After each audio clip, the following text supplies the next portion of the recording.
यदा यदा हि धर्मस्य ग्लानिर्भवति भारत अभ्युत्थानमधर्मस्य तदात्मानं सृजाम्यहं परित्राणाय साधूनां विनाशाय च दुष्कृतां धर्म संस्थापनार्थाय संभवामि युगे युगे। जय जगन्नाथ। आज लिटुआ आलोचना करवा अखंड भारत पुणी अखंड यथा खंड खंड भारत अखंड हो पुणी गोटे बुझे कहवा आगु देख आम केते गुड़े एपिसोड गला आम कले आम क्या समालोचना करुचे ज्ञान अगाध सागर आम तादेह बालीर रेणु हवा आम कष्टसाध्य कौन से चैनल कि गवेषक को आम समालोचना जीवन में करना कि कौन सी साधु सन्त को आम करूना कारण किए अच्छी क्यों मत जानवी अभाव क्यों मत गवेषक आम बहुत समालोचना कर बुझे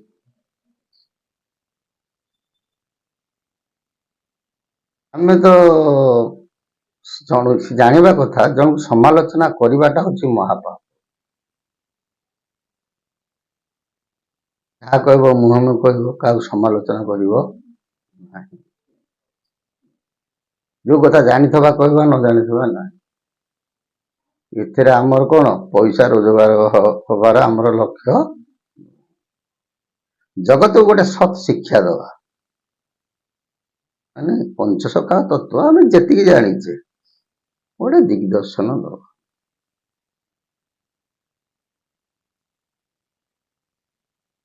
पंच महापुरुष विषय कलना करवा हूँ अकलित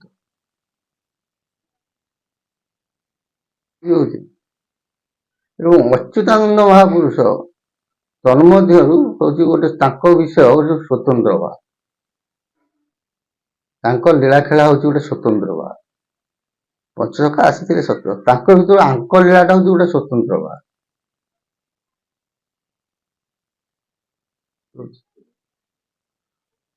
से महापुरुष कौटी जन्म हूँ कि न हूँ आमर से किसी जहासे ना आम गोटे जिनस गवेषणा कर आम जुगर लीला खेलाटा कहूँ समय निर्घंट कर किए कौटी जन्म है एपर्यंत आम आलोचना करी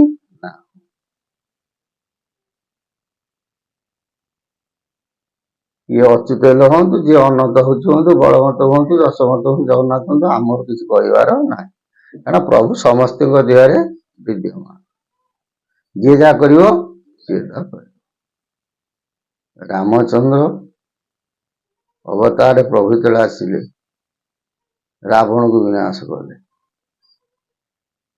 ना नहीं दुष्ट को विनाश कले कि ब्राह्मण को मारी तो ब्रह्महत्या दोष ना क्रोधर आविर्भूत हेल्ले कि कंसदेव ठीक ना हाँ कि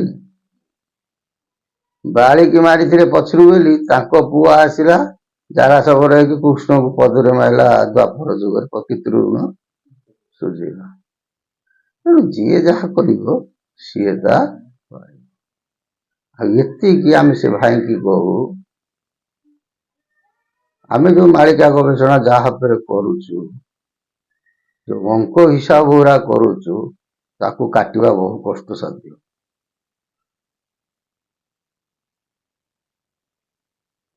बुझे ताकू काटिबा बहुत कष्ट साध्य आम जो अंक हिसाब कहू आम ताकू भल भाव गवेषणा करला कि आम कहू कारण मालिका शास्त्र हाइमा कहानी आपण कौन हो पारे किंतु आम हृदय स्पंदन रे पंचसखा रक्त संचारित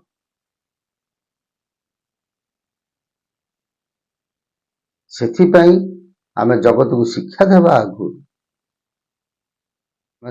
कड़ा गंडा गणना करू कहू जो भूल हो जाए पछरे आम कौन करूँ क्षमा प्रार्थना करूँ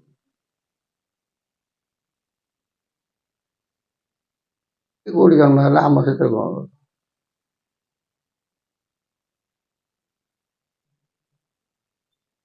ପଞ୍ଚସଖାଙ୍କ ତତ୍ଵ ହଉଛି ନିଗମ ତତ୍ଵ, ଗୁଢ ତତ୍ଵ।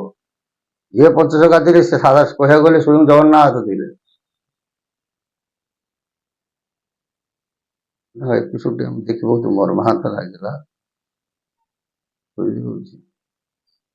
ଖଣ୍ଡଗିରି ଉପରେ ଆମେ କହିଥିଲୁ, ଆପଣଙ୍କ ପାଖେ ଯୋଉ ତାଙ୍କ ପାଖେ ଯୋଉ ଶାସ୍ତ୍ର ଅଛି ତମେ କହିଲ ଆମ ପାଖେ ଯେତିକି ଶାସ୍ତ୍ର ଅଛି ଆମେ ତା ଦେହରେ ବିଚାର କରିପାରିବୁ, ହଁ କି ନାଇଁ? ସଦାସର୍ବଦା ଆମେ ସେ ଭାଇକି ବି ମୁଁ କହୁଛୁ, ପୁରୁଣା ଶାସ୍ତ୍ର ଯୋଗାଡ଼ କରିକି ଯଦି ଦେଖନ୍ତୁ, ନୂଆ ଶାସ୍ତ୍ରକୁ ଅଧ୍ୟୟନ କଲେ ଆକାଶ ପାତାଳ ଛାଡୁଛି। ସେ ଲେଖା ଏ ଲେଖା ବହୁତ ଛାଡୁଛି। କାରଣ ଗୋଟେ ଦେଖ, ଗୋଟେ ମହାପୁରୁଷ ଲେଖିଛନ୍ତି କଣ, ସୁଧର ସଭା ବସିବ ସିଜା ଜନକର। ଆମ ପାଖେ ଯୋଉ ଶାସ୍ତ୍ର ଅଛି ତମକୁ ସବୁ ଦେଖେଇଛି। ଏବେ ପ୍ରିଣ୍ଟ ଆସୁଛି କଣ, ଯାଜପୁର ଠାରୁ।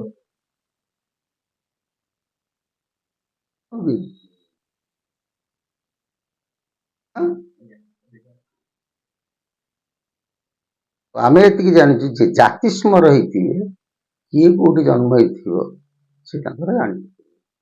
ତାଙ୍କ ପାଖେ ଇଏ ଶାସ୍ତ୍ର କିଛି ଦରକାର ନାହିଁ। ଜୟ ଜଗନ୍ନାଥ।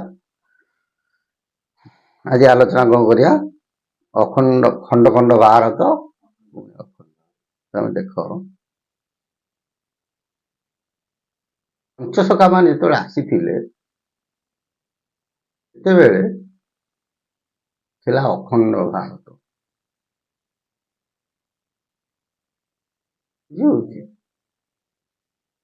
କିନ୍ତୁ ମହାପୁରୁଷ ଅଚ୍ୟୁତ କଣ କଲେ, କଲମ କରିଥିଲେ, ରାମକୁ କହିଥିଲେ, ରାମ ଏ ଯୋଉ ଅଖଣ୍ଡ ଭାରତ ଅଛି, ଯେତେବେଳେ କଳିର ଶେଷ ସମୟ ଆସିବ ସେ ସବୁ କଣ ହବ, ଖଣ୍ଡ ଖଣ୍ଡ ହେଇଯିବ, ଭାଗ ଭାଗ। ପୁଣି ଶେଷ ବେଳକୁ ଫେରେ ଗୋଟିଏ କଣ ହବ, ଦେଶ ହବ। ଫେରେ ଅଖଣ୍ଡ ଭାରତକୁ, ସେଇ ଅଖଣ୍ଡ ଭାରତ ରହିବ ଏବଂ ସାରା ବିଶ୍ୱରେ ଗୋଟିଏ ଆଇନ ପ୍ରଚଳିତ। ବୁଝିପାରୁଛି। ତେଣୁ ମହାପୁରୁଷଙ୍କ ସେତେବେଳେ କଣ ଥିଲା, ଅଖଣ୍ଡ ଭାରତ ଥିଲା।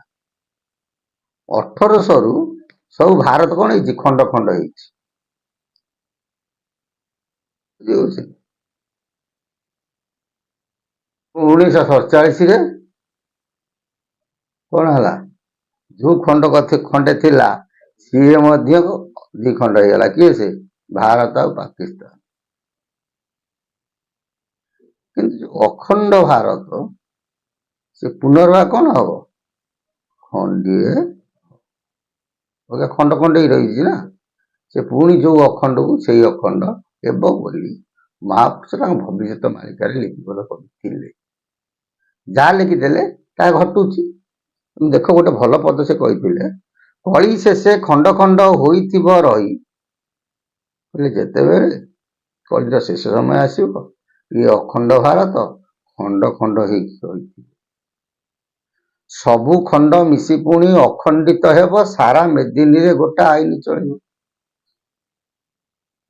ଯୋଉ ଅଖଣ୍ଡ ଭାରତ ସେଥିରୁ ସେ ଖଣ୍ଡ ଖଣ୍ଡ ହେଇଗଲା, ଅନେକ ଦେଶ ହେଇଗଲା। ଇରାନ ହେଲା, ଆଫଗାନିସ୍ତାନ ହେଲା, ବାଂଲାଦେଶ ହେଲା, ଭୁଟାନ ହେଲା, ଭାରତ ହେଲା, ମାଳଦ୍ୱୀପ ହେଲା, ମିଆଁମାର ହେଲା, ନେପାଳ ହେଲା, ପାକିସ୍ତାନ ହେଲା, ଶ୍ରୀଲଙ୍କା ହେଲା, ତିବ୍ବତ ହେଲା, ବୁଝିହଉଛି, ଭୁଟାନ ହେଲା, ଏମିତି ଅନେକ ଦେଶ। ଏ ସବୁ ଅଖଣ୍ଡ ଭାରତ ଭିତରେ ଥିଲେ, ଏସବୁ ଖଣ୍ଡ ଖଣ୍ଡ ହେଇଗଲେ। ମହାପୁରୁଷ କହୁଛନ୍ତି ଯେତେବେଳେ କଳିର ଶେଷ ସମୟ ଆସିବ, ଏ ଅଖଣ୍ଡ ଭାରତ ସବୁ ଖଣ୍ଡ ଖଣ୍ଡ ହେଇକି କଣ ହେଇଥିବ, ରହିଥିବ। ଏଣ୍ଡ ପଏଣ୍ଟରେ, ଶେଷ ଭାଗରେ ସବୁ ଖଣ୍ଡ ମିଶି ପୁଣି ଅଖଣ୍ଡିତ ହେବ। ଯେତେ ଗୁଡ଼ିଏ ସବୁ ଅଲଗା ଅଲଗା ହେଇଯାଇଛି ଭାରତ ଭୂଖଣ୍ଡରୁ, ସବୁ ଯାକ ପୁଣି ମିଶିଯିବେ ହେଲା। ସାରା ମେଦିନୀରେ ଗୋଟା ଆଇନ ଚଳେ। ଦେଖ ନବଖଣ୍ଡ ମହିମତି ଜମ୍ବୁ ଦୀପୀ ଭାରତ ବର୍ଷେ ଭାରତ ଦେଶ କହିନାହାନ୍ତି ଭାରତ ବର୍ଷେ ଭାରତ ବର୍ଷ କଣ ହବ ଗୋଟିଏ ସମ୍ବିଧାନ ହବ ଗୋଟିଏ ଆଇନ ଚଳିବ। ତେଣୁ ମହାପୁରୁଷ ଯାହା କହିଥିଲେ ସେତେବେଳେ ଅଖଣ୍ଡ ଭାରତ ଥିଲା ତାପରେ ସବୁ ଖଣ୍ଡ ଖଣ୍ଡ ବର୍ତ୍ତମାନ ହେଇଯାଇଛି। ଆଉ ବର୍ତ୍ତମାନ ଆଗକୁ ଯାହା ସବୁ ଦେଖାଯାଉଛି ସମସ୍ୟା ଲୋକମାନେ କଣ ହଉଛନ୍ତି ଖାଇବାକୁ ମଧ୍ୟ ପାଇବାକୁ କଷ୍ଟ ହେଲା। କିଷାନ ଅଟା କିଲୋ ବର୍ତ୍ତମାନ 250-300 ଟଙ୍କା ହେଲା। ଏମିତି କଣ ସମୟ ଆସିବ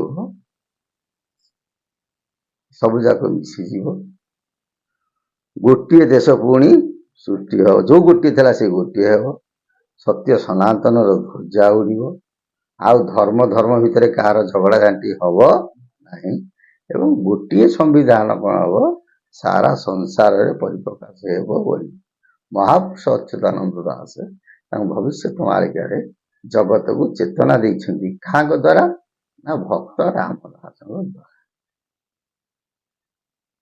ଆଗାମୀ ଭବିଷ୍ୟତ କହିବ ତାହା କେତେ ସତ୍ୟ କେତେ ମିଥ୍ୟା ସେ ପର୍ଯ୍ୟନ୍ତ ଆମକୁ ଅପେକ୍ଷା କରିବାକୁ ପଡ଼ିବ। ଜୟ ଜଗନ୍ନାଥ। ସେ ଅଚ୍ୟୁତଙ୍କ ସଦିଚ୍ଛା ପୂର୍ଣ୍ଣ ହଉ ଗୌରାନନ୍ଦିକ ବାର ହରି।